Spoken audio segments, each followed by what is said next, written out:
On July 3, 2025, one of the most sweeping economic laws in American history was passed. The One Big, Beautiful Bill. A massive piece of legislation that touches everything from taxes and healthcare to social benefits and immigration. In the House of Representatives, 218 voted in favor, 214 against. In the Senate, the final count was 51-50, with the Vice President casting the tie-breaking vote. But what does this bill actually mean for your life? Let's start with what matters most: your wallet. 1. Taxes. The bill extends the 2017 tax cuts, but adds new provisions. Tips are now tax-exempt for certain professions. Overtime pay is tax-free in select industries. And new tax deductions for small business owners were introduced. Supporters say this will encourage work and boost incomes. Critics argue it benefits the wealthy far more than the middle or lower class. 2. Health insurance for the first time ever. Work is now a condition for Medicaid. To remain eligible for government health insurance, recipients must work, volunteer, or attend training for at least 80 hours per month. Applies to adults ages 18 to 55. Who are able to work. Exemptions include seniors, people with disabilities, pregnant women, some parents. Full-time students. It's estimated that 10 to 11 million people may lose coverage due to these new requirements. Implementation starts in most states by 2026, though some Democratic-led states may delay or opt out entirely. 3. Food assistance. The SNAP program, also known as food stamps, is also changing. Under the new law, to keep receiving food assistance, able-bodied adults must work, volunteer, or train 80 hours a month, a same age group and similar exemptions as Medicaid. This could affect millions of Americans, especially in rural or low-income areas. 4.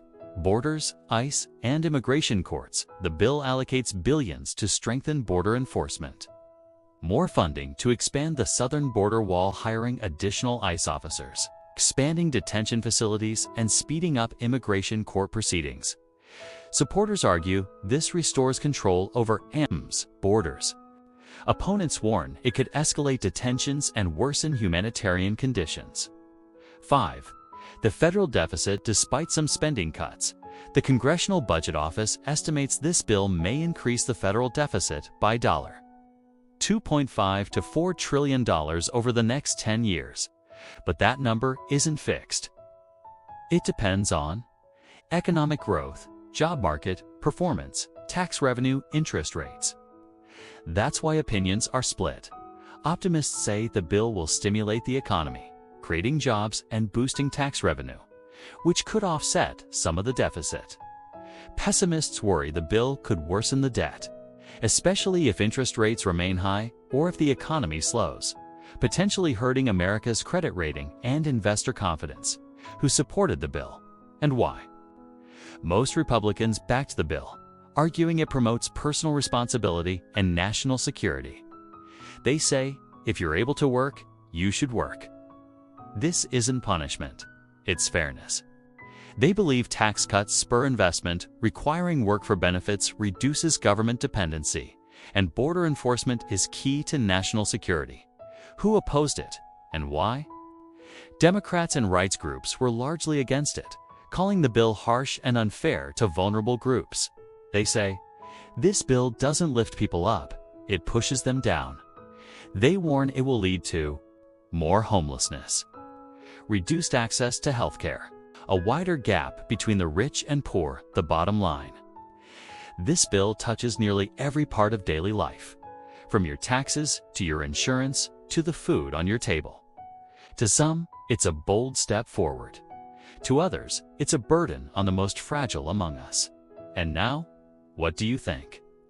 Is this bill a much-needed reform, or just more pressure on working families? Let us know in the comments. Like, share, subscribe. Your support keeps us going. Thank you for watching.